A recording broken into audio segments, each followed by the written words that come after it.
Happy New Year to ya, and welcome back into the Hollywood Rip studio for the very first episode of the year.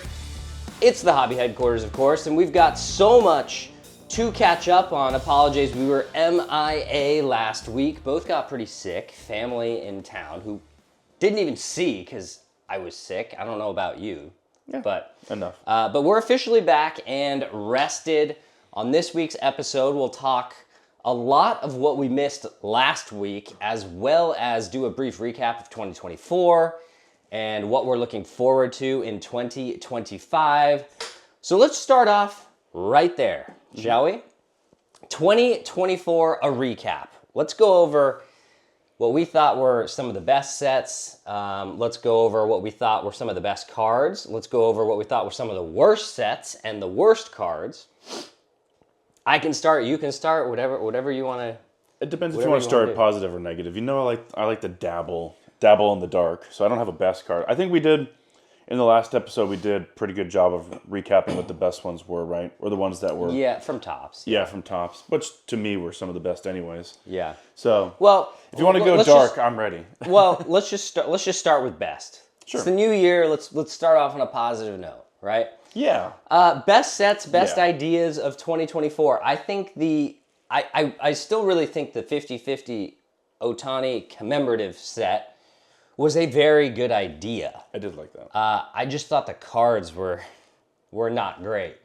You know, of all the sets that I opened this year, this might sound kind of weird, but I actually really enjoyed Recon basketball this year for whatever reason. You are Mr. NBA now. Maybe it's because I pulled like a couple case hits out of it. I don't know, but I actually really enjoyed Recon. Like the cards are thick. They're good quality cards. They're not super crazy expensive.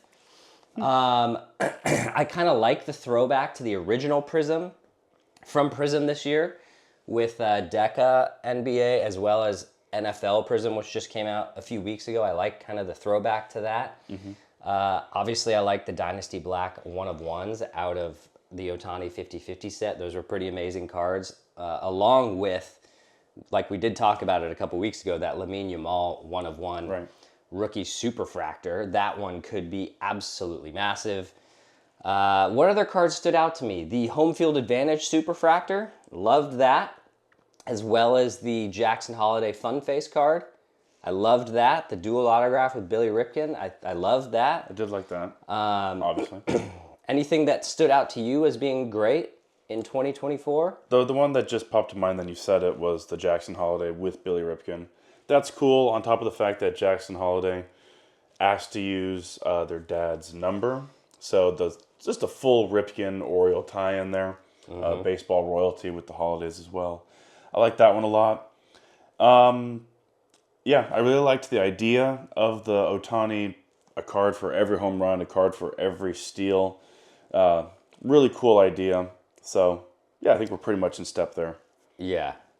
I would have liked, I guess this is going to go in worst sets and worst cards or suggestions for 2025. Mm-hmm. But yeah, like you said, I think design and execution of the 50-50 set was horrible. The idea was incredible. The actual cards were horrible. We have all of them sitting over there. Oh, wow. We are getting really close to completing that set. Cool. But something that I didn't like this year, We'll do it next time, the next 50-50. Yeah. What I did not like this year, I did not like the fact that we're seeing a lot more non-game used relics inside of super high-end sets, like National Treasures and Flawless, stuff like that. When you're paying $3,500, $4,000 a box, so you're buying a box of Flawless for $5,000 or $8,000, right? Yeah. Sometimes over 10. Really? And you're not getting game-used relics? Come on, man. What, it's just like... I'm not cool with that. It's just off the rack. Like at NBA store in New York or something? Like they Yeah. That's okay. That's pretty heinous. Yeah, it's awful. Yeah. It's really awful. We'll talk a little bit about this, actually, later in the episode. I don't like that. for me, the unquestionable worst card of the year has become the Panini Downtown. I know we talked about it a little bit before we came on the air, but Yeah. they're in just a million different sets now. You can pull a Downtown out of like 8 different Panini sets or something crazy. They have big ones now. They have little ones. There's Uptowns. There's Midtowns are going to come out, and then they have duels now. Like, who gives? Who gives anymore? Panini has destroyed the Downtown. And then I think there's still way too many Topps Now moments. I think the idea of Topps Now is cool, but I think there's just too many moments. The lizard really set you off. Yeah, Lionel the Lizard. Like, we're really pushing that on people for like $12. I also think they need to change the price of Topps Now. I think they need to make it $10, like $9.99, because it is the worst value in all of sports cards. Yeah, I agree with that. Your worst for 2024. Yeah, I hate to double down on some things, but when you sent this to me and said, what should we do a little review? The first thing I thought of for worsts were the Downtowns, which kind of hurts me because in theory, I really love the idea. I really love the idea of like tying in the cities and so on and so forth. But from not really executing reflecting pools to bad drawings to the supersized cards, which are just, why? Which I used, actually, last night I had a nice meal and I used one as a plate. That's how big and how stupid it is. Yeah, exactly. That, to me, that's just so bad. And it could be, it's almost like the potential of what it should be or could be hurts even more. And then I have to talk about it hurts that they used to do it so well. Okay, yeah, it's what we know or what it could be and what it is. No, I'm right there with you. And personally, the Olympics, the whole thing, the 3 autograph, I have to, right? For a variety of reasons, but also like that was the thing for like 2 weeks, and I knew that just wouldn't be the case in another 2 weeks, and here we are, and people still haven't found what they're looking for. I know they're searching, but when it gets pulled, we're going to talk about it, and it's going to be like a fart in the wind. Are they searching? Maybe not. Someone may just come upon it. Like, who is, if you're still looking for the Olympics triple auto, I want you to comment. Please. In the comment section down below. I wouldn't be surprised if the company just like slyly pulled it. I was like, that's not going to be necessary anymore. We don't need to have that around anymore. Yeah, who knows? 2025, though. Predictions and hopes. Well, I think I go into every new year kind of wanting the same thing, which is the price of wax to decrease, which is realistically never going to happen. But I feel like eventually, one of these years, there will be kind of a tipping point. The question is, are we close to it or not? Because 99% of people at this point can really only afford to buy sealed product in breaks because the value is just not there. Like people are getting, you buy any of these boxes, you're getting waxed at like a 90% plus clip. And when these things are $300, $400, $500, $1,000 a box, it just makes no sense to open it. And I feel bad because there's kids out there that enjoy the hobby, right?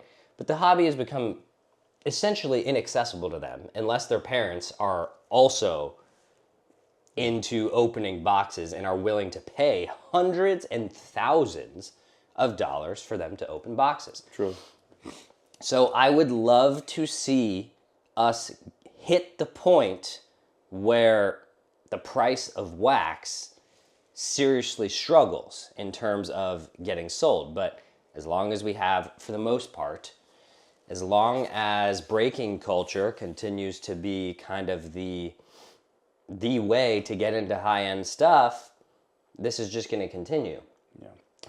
An idea that I had, and feel free to steal this one, Topps.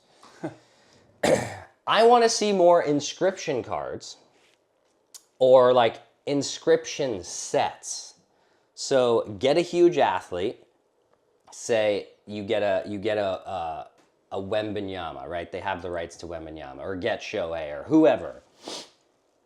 Come out with a set where at the end of the year they sign say 20 cards or something, and have each one be a different inscription. You know, like Shohei could have 2024 NL MVP, or he could have 54 home runs 2024, or 59 stolen bases 2024. Make the chases these inscriptions, because the inscriptions make it a little more personal, and it's just different than, like, say, just a normal one-of-one autograph, right? So I want to see that.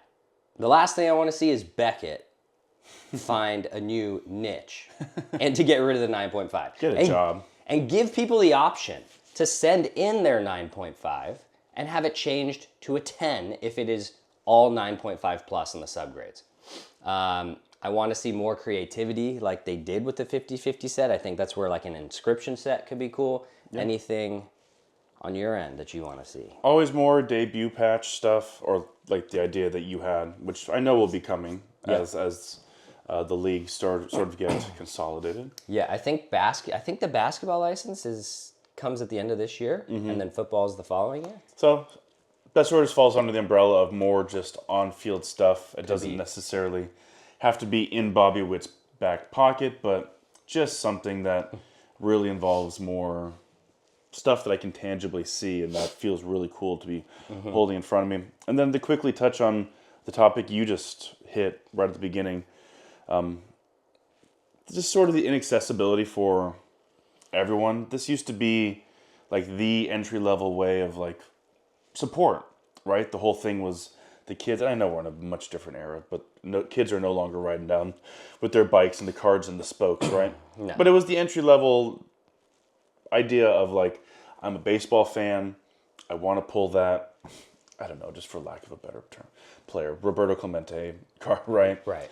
And now it's just sort of, I don't know, it almost feels like a boutique business, and I know inflation, like it's no longer going to be $5, but it doesn't need to be, as you mentioned, it doesn't need to be $12 for a weekly thing. It can be reasonably $7, or 10 even would be palatable to me. But it needs to be a bit more entry level. Yeah, but we're talking about like $25, $50 hobby packs. Exactly. Like when we were kids, it was like $5. And again, I understand that things are more expensive now, just as the way things work. But that's a crazy jump, and like, there's not really anything to back that. Like, that doesn't seem right, and that if it's just going to get more and more niche, and I'm glad that it is, because we're here, and there's people that want to listen and talk about it. Yeah. But then you could also have even more of a groundswell if you just allowed everyone to have an opportunity. It just doesn't feel right. It really just doesn't feel right. I hope we start moving in the right direction with that, but we'll see how it goes. It's not the soul of what it's about, right? Right. Let's talk about some of the latest polls in the past week or so. Shohei Ohtani's Dynasty Black 1/1 dual batting glove autograph was officially redeemed. We have a video of that being redeemed playing on your screen right now. I think that is probably, and sure, I'm biased. I live in Los Angeles, right? We've been following the Dodgers for 35 years. I am biased. I think it's one of the coolest cards that was made this past year. What else has surfaced? A triple autograph of Alex Rodriguez, Mickey Mantle, and Joe DiMaggio. That surfaced after 17 years sitting in a pack. So those stories exist. Steph Curry Superfractor. Where is it? Maybe it's sitting in a pack still, right? Yeah. Drake May, Jaden Daniels, Nebula Choice 1/1 rookie cards were pulled essentially back to back on the same day by the same breaker. Coincidence? Of course, it's backyard breaks.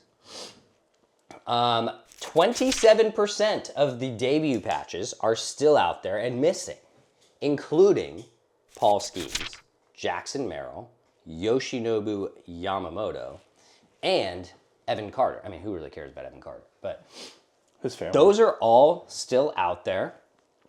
We've seen debut patches do a crap ton of money, way more than first Bowman's. I think we've talked about debut patches enough at this point. Let's move to the next hobby story. That's Victor Wembanyama, because Victor Wembanyama had an NFT Logo Man, that's right, a non-fungible token, sell for $146,000 at Dutch auction by Panini Digital. Now, one of you reached out in the comments a couple weeks ago about this. This happened a couple weeks ago. I'm not surprised by this at all because this was not just an NFT. For those of you who don't know, this also came with that actual card. You also get the physical National Treasures Logo Man in addition to the NFT. So I'm not shocked that this did 146. But yeah, 146 is pretty steep. And the fact that this is an NFT, maybe we'll see a little bump in the digital card market. I'm not sure. I don't know enough about it to really say much on it. What are your thoughts on an NFT being included in a $146,000 sale? I didn't realize that NFTs were back. Yeah, CryptoPunks and all that. It does seem to have had a bit of a comeback around, doesn't it? Does this mean that the ape pictures are going to be coming back? All those, was it like the stoned ape? Did they ever leave? That's a better question. I'm a bit out of the loop. Who knows? I'm glad that it came with the actual physical, though. That seems a bit more right. Does the price make sense? I don't know.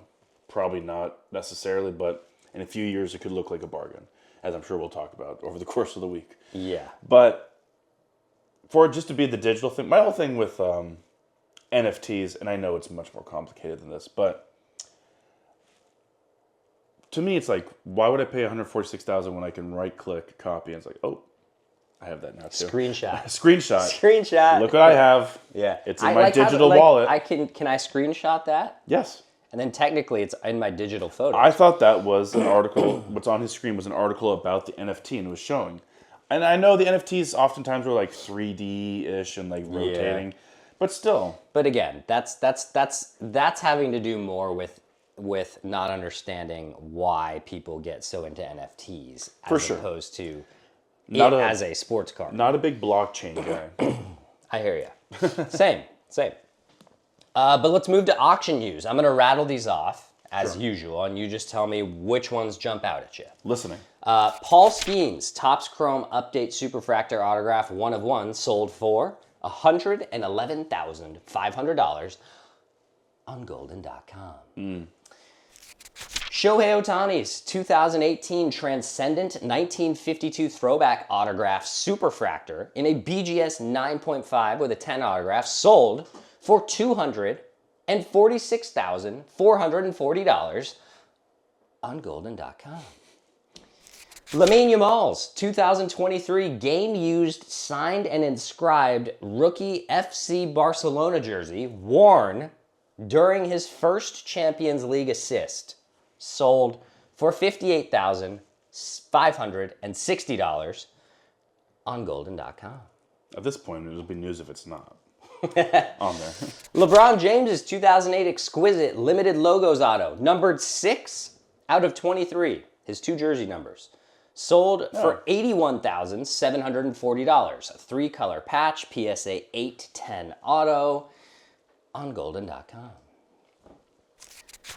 Ken Griffey Jr.'s 1989 MLB debut ticket, signed in a PSA 3 with a 10 autograph, sold for $52,460. Also at Golden. Shocker. I'm just going to go ahead and say right now that to me, that is the biggest shock of all of them. Really? $52,000 for a debut ticket to Ken Griffey Jr.'s debut?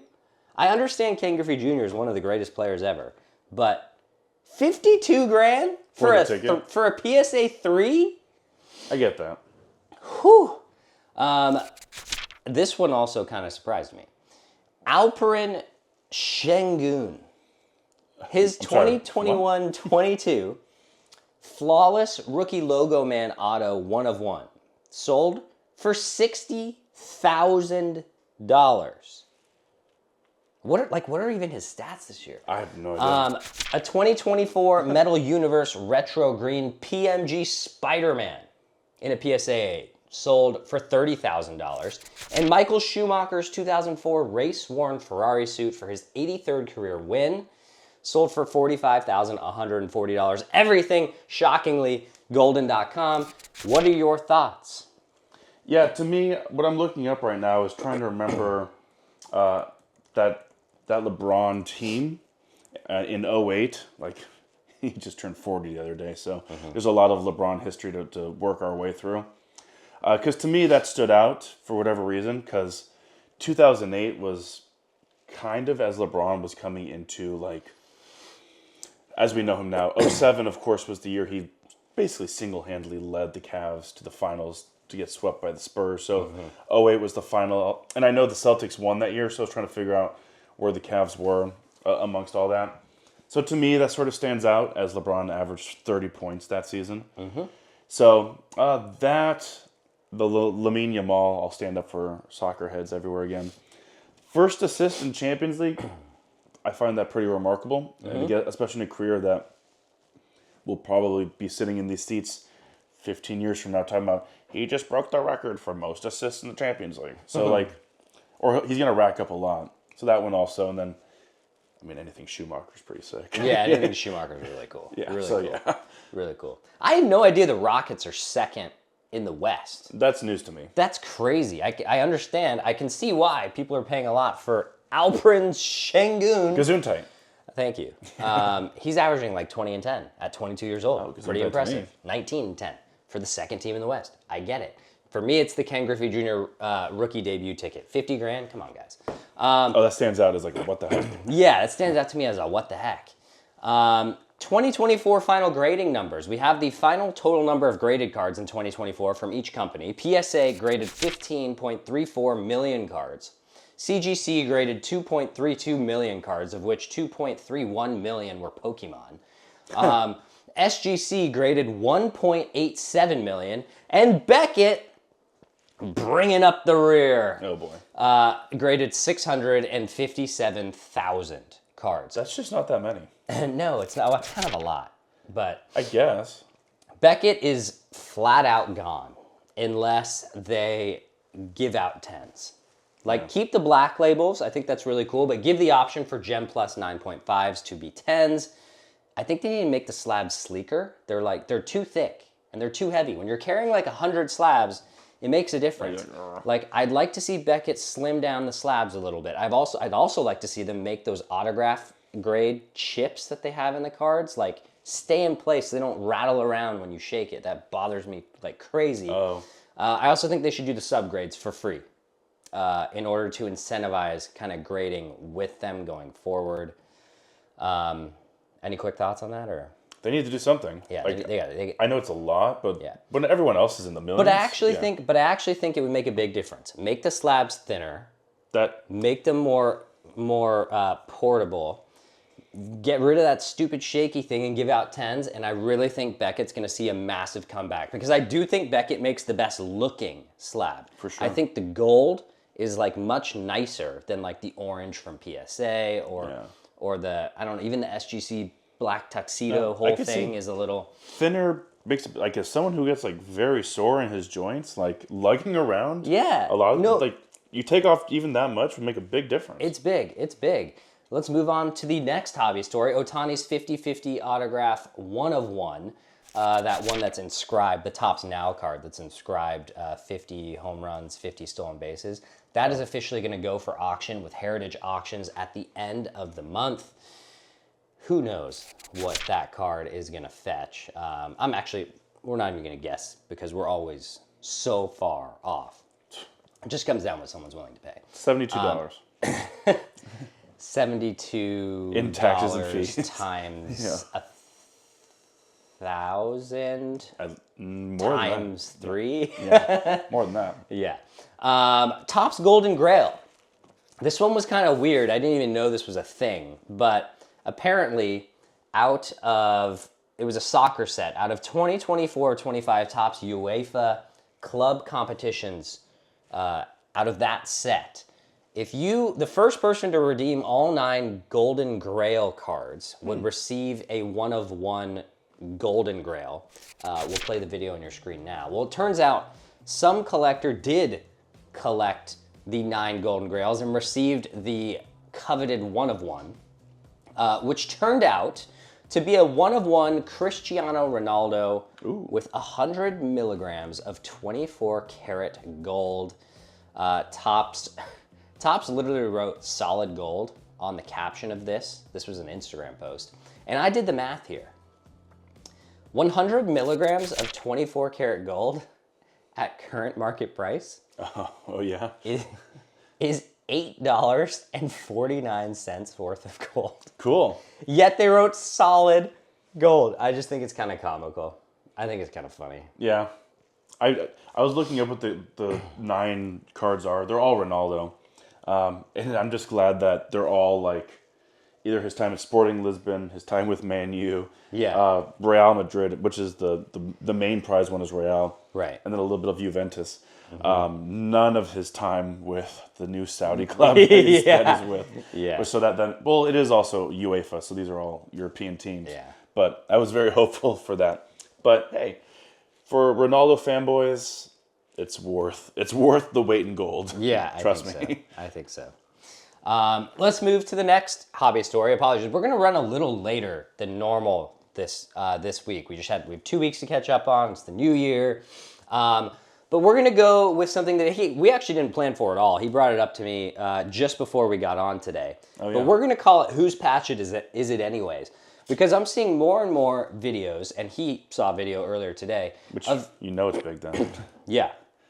Of people taking patches out of cards to see who they belong to, and them belonging to a totally unrelated or totally different player than the card says. I think the one you showed me. It was Blake Corum today. on the card. Yeah. And then the jersey belonged to, I think it's Jacob Harris. Yeah. Tight end, former tight end for the Rangers. Yeah. Or current. In my opinion on this, 2 things. Number 1 is, do we kind of need more auditing now for this too? Like, I know card companies hire auditors sometimes to make sure that certain cards get out. But card companies are just trusted. They're really trusted a lot behind closed doors. And clearly, they are lying to people in some cases. I actually think it's a really big deal. I know a lot of people don't make a big deal about it, but I think it's a big deal. I think if anyone who is willing to destroy a patch card, maybe we should do it, is willing to destroy a patch card and find that card is not that player, I think they should be able to send that card a photo of that in, and I think they should be getting a 100% refund on that box. In my opinion, it's false advertising. Right. Any thoughts from you? I'm gonna go get a patch card. Actually, are you gonna do it? Yeah, I'm gonna do it. I'll try to vamp as he searches. It is a joke though, and the point you just said in that we're putting a lot of trust. We're trusting that they made 1-of-1. We're trusting that this patch is actually from, I don't know, let's say it's a Super Bowl patch. We're trusting that this is off of Travis Kelce's chest, when in reality, it could be the third string center who has a jersey but isn't actually playing. I actually think, so we talked at the beginning of this episode about, this is now a boutique relatively, and there's not really an entry level. If it's going to be a boutique kind of industry, and people are going to be paying a lot of money, well, then we pretty gosh darn need to be making sure that what we're paying for is what we're paying for. Blake Corum is a pretty good running back. Like, this is just the entry-level issue with all this. And this is what the video was. That guy could turn out to have a pretty solid career, and that guy got duped in that video. I think this is a really big deal that we're bringing to the forefront. Here we go. That's called pro-vamping right there. Taylor Ward. Game-used memorabilia. I really hope it's not. I'm sorry. Out of Topps Series 1. Let's see. The thing is, they also could start like not putting the names on the backs. Like they could.